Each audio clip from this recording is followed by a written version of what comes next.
कुमार जी कह रहे जो नाम जापक है अगर ये 10 अपराध करता है तो नाम का फल उस पर प्रकाशित नहीं होता।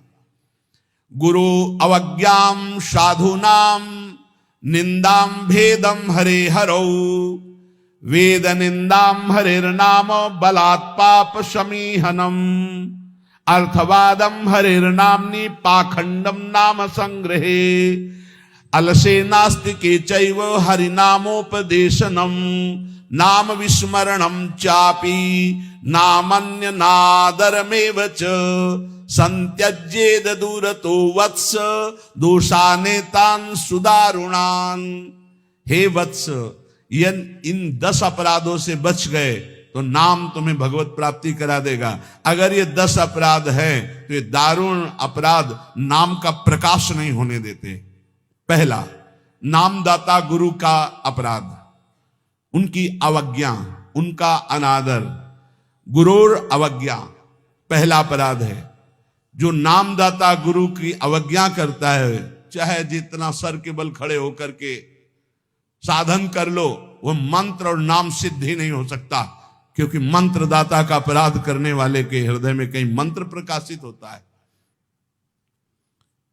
एक प्रसंग आता है ब्रज के भक्तों में, गुरु मंत्र लिया और गुरु सेवा में कुछ दिन रत रहे, तो कुछ ऐसा उनके अंदर भाव है कि एकांत में भजन करें। सब क्या है, सेवा और सब भजन में।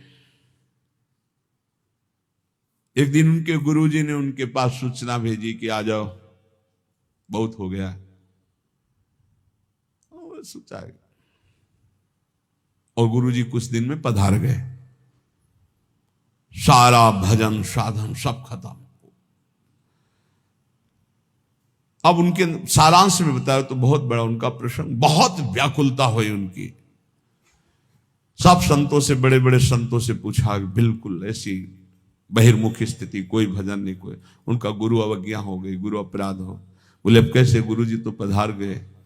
बोले बिना गुरु कृपा के अब कुछ नहीं होने वाला। आसन लगाओ गुरुदेव का, आवाहन करो, भूख प्यास सहते हुए खूब रो चिल्लाओ। जब गुरु जी इस पे प्रकट हो जाए आसन पर, वो संभाल ले तो संभालने में जीवन व्यर्थ चला गया। ऐसा कैसे हो सकता है कि मंत्रदाता का अपमान करके कोई मंत्र सिद्ध कर ले या संसार में चला जाके सुखी हो जाए? कभी नहीं। संसार में भी जाता है तो गुरुजनों की आज्ञा, गुरुजनों का आशीर्वाद। जब ब्याह होता है तो गुरुजनों का आशीर्वाद, आचार्य का आशीर्वाद, देवी देवताओं का पूजन बड़ा मंगलमय होता था। इसीलिए अब आज का जो जीवन गृहस्थी का बड़ा संकटपूर्ण जीवन है, क्योंकि ना तो आचार्यों का आशीर्वाद है, ना गुरुजनों की सलाह है, ना भगवत मनमानी आचरण व्यभिचार प्रवृत्तियां बढ़ रही हैं, तो कौन इन सब बातों को माने। नाम जापक के लिए सबसे पहला अपराध है गुरूर अवज्ञा, अपने मंत्रदाता गुरु की अवज्ञा कर देना, गुरु का अपमान कर देना। अब कोई गुरु को ऐसे थप्पड़ थोड़ी मारता है, कोई गुरु को ऐसे थोड़ी। गुरु अवज्ञा का मतलब उनकी रुचि के प्रतिकूल चल देना, अपनी रुचि रखना। अच्छा, गुरु अनंत माताओं जैसा वात्सल्य रखते हैं, वो चुपचाप सहन करते हैं। उनका सहन करना तुम्हारे लिए बहुत हानिकारक है। वो सहन ना करें, कृपा करके हमें दंड दे दें, ये हमारे लिए मंगल विधान है। हमसे कोई गलती हो जाए तो गुरु सहन ना करें, श्री जी ऐसी कृपा करें कि हमको कटुवचन बोले, हमें दंड विधान कर दें, हमारे ऊपर शासन लागू कर दें, ये करुणा होगी। और अगर वो मौन रहकर चुपचाप सह रहे हैं तो हमारा सर्वनाश है। कि हम समझ रहे हैं हमारे गुरु जी प्रसन्न है और वो अंदर से वो जल रहे हैं इस बात से कि ये भगवत मार्ग के विमुख आचरण कर रहा है और मेरी बात नहीं मान रहा, अब मेरा अधिकार कैसे इस पर लागू हो सकता है, ये तो मान ही नहीं रहा। बस ये अवज्ञा होती सबसे। तेन वचन मानत गुरु द्रोही निस्दिन करत आपनो भायो। तो इत व्यवहार न उत्पर, तुम्हारा व्यवहार भी नहीं बच सकता और परमार्थ भी नहीं बन सकता। व्यवहार बच नहीं सकता और परमार्थ बन नहीं सकता। इत व्यवहार न उत परमार्थ, बीच ही बीच जन्म गमायो। दूसरा, साधु नाम निंदाम, किसी भी नाम जापक वैष्णव संत की कभी भी निंदा ना करे। ये नामापराध है। सबसे पहला है गुरु अवज्ञा, दूसरा है साधु नाम निंदाम। और भेदम हरे हरो, भगवान शंकर और हरि में भेद न करे। वही हर है, वही हरि है, वो परस्पर एक लीला करते हुए विराजमान है। हरि और हर में कोई भेद नहीं, पक्का भेद नहीं। पहला गुरुरवज्ञा, दूसरा साधु नाम निंदाम, तीसरा भेदम हरे हरो, और चौथा है वेद निंदाम। वेद भगवान का वांग्मय स्वरूप है, किसी की रचना नहीं है। भगवान वेद व्यास जी ने वेद का विभाग किया है। वेद की रचना तो स्वयं वेद प्रकाशित हुए हैं। वेद की रचना किसी ने नहीं की, स्वयं वेद प्रकाशित अपौरुषेय हैं। ये किसी के द्वारा लिखे नहीं हुए, स्वयं जैसे भगवान प्रकट हुए ऐसे वेद भगवान प्रकट हुए हैं। वेद की निंदा करने का अधिकार किसी को नहीं है। हां, वेदातीत प्रेम स्थिति है, जिसे वेद नेति नेति कह के प्रेमी जन उनका दुलार कर रहे हैं। इसलिए देवर्षि नारद जी स्वयं आज्ञा करते हैं, वेदान्नपि सन्नस्ति सा केवलम मौछिन्न अनुरागम लभते। जो वेदातीत स्थिति प्रेम को प्राप्त करना चाहते हैं, वेद का सम्यक रूप से पूर्णता पूर्वक त्याग करते, तिरस्कार पूर्वक नहीं। जैसे भगवान श्री कृष्णचंद्र जी स्वयं आज्ञा करते हैं, त्रिगुण्य विषया वेदा निस्त्रिगुण्य भवा अर्जुन। हे अर्जुन, जो विभाग विषय का तीनों गुणों के अंतर्गत वर्णन किया जाता है, उससे ऊपर उठो, त्रिगुणातीत अवस्था को, निस्त्रिगुण्य अवस्था को प्राप्त हो।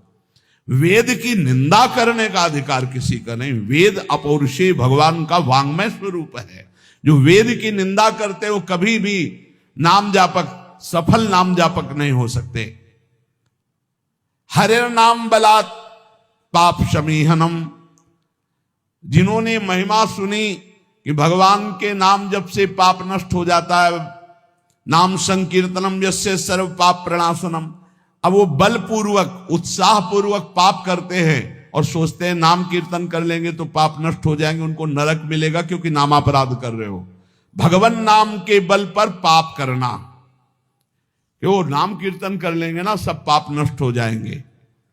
फिर कह रहे अर्थवादम हरिर्नामनि। भगवान के नाम की महिमा को सुनकर के कि अरे ये तो सब फल स्तुति केवल वर्णन है, ऐसा नाम का फल नहीं है, ये नामापराध है। नाम के प्रति अर्थवाद की केवल फल स्तुति मात्र है, नाम की ऐसी महिमा नहीं है, ये नामापराध है।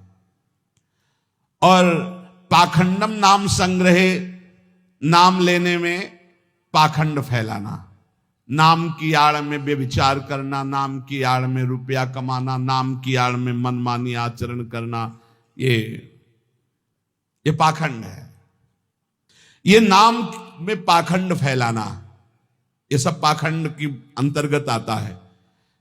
हम नाम कीर्तन कर रहे हैं, जिनका हमको उन पर विश्वास नहीं कि वो विश्वंभर है, वो अनंत ब्रह्मांडों का स्वामी मां लक्ष्मी पति है, हमको हाथ फैलाना पड़ेगा। तो हमको भरोसा क्या है अपने आराध्य देव पर? अरे जिसके एक निमिष मात्र से अनंत ब्रह्मांडों का सृजन हो जाता है, नाम बल से उसको अधीन कर लिया जाता है। सुमिर पवन सुत पावन नामो, अपने बस कर राखे रामो। डोनेशन चाहिए तो हरि से मांग डोनेशन। वो मां लक्ष्मी पति है, वो अनंत ब्रह्मांडों का स्वामी है। जिसको प्रेरित करेगा या वो स्वयं आके करेगा, और करे ना करे मंगबो भलो न बाप सो जो प्रभुरा कह टेक। ये क्या मतलब रह गया? नाम जपने का मतलब क्या रह गया? अगर भिखमंगापन ना मिटा तो दूसरों से भगवान का एक संत गंगा किनारे कहते थे, कहावे मुआर दासा करे नरन के आशा। तो कहो कहां रहा विश्वासा, कहां विश्वास हरि से रहा। तो नाम के बीच में पाखंड फैलाना, नाम का आश्रय लेकर के दुनिया का नाटक करना, ये नामापराध है। आगे अलसे नास्तिके चैव, नास्तिक पुरुष को उपदेश नहीं देना चाहिए नाम का। जो आलसी है, अब जैसे ऐसे भी आते, हमारा भजन में तो मन नहीं लगता है, हमसे ये तो सब होता नहीं है, भजन में मन नहीं लगेगा, भागवती कार्य तुमसे नहीं होंगे, भोगों में बढ़िया मन लग रहा है, प्रपंच करने में मन लग रहा है, तो फिर नरक में भी मन लगे या ना लगे वहां जाना पड़ेगा आपको, दंड तुम्हें भोगना पड़ेगा। भजन में मन नहीं लगता, घंटों प्रपंच और 84 जी के पाठ करने में दम नहीं है, फिर पाठ कर। भजन करने में जबान दर्द करेगी, 2 घंटा प्रपंच बोलने में जबान दर्द नहीं करेगी। पता नहीं कौन सी ऐसा जादू माया ने कर दिया है कि लाख समझाओ समझ में नहीं आता। गुनगुनाना है तो प्रभु के गीत गुनगुनाओ, आपका जीवन पावन, आपसे जो मिल जाए उसका जीवन पावन। आपको नाम जप करो, खूब गृहस्थी के कार्य करो, कौन मना करता है। आलसी और नास्तिक को भगवान नाम उपदेश करना, और अलसे नास्तिके चैव हरि नामोपदेशनम, नाम विस्मरण। जब नाम की महिमा इतनी सुन ली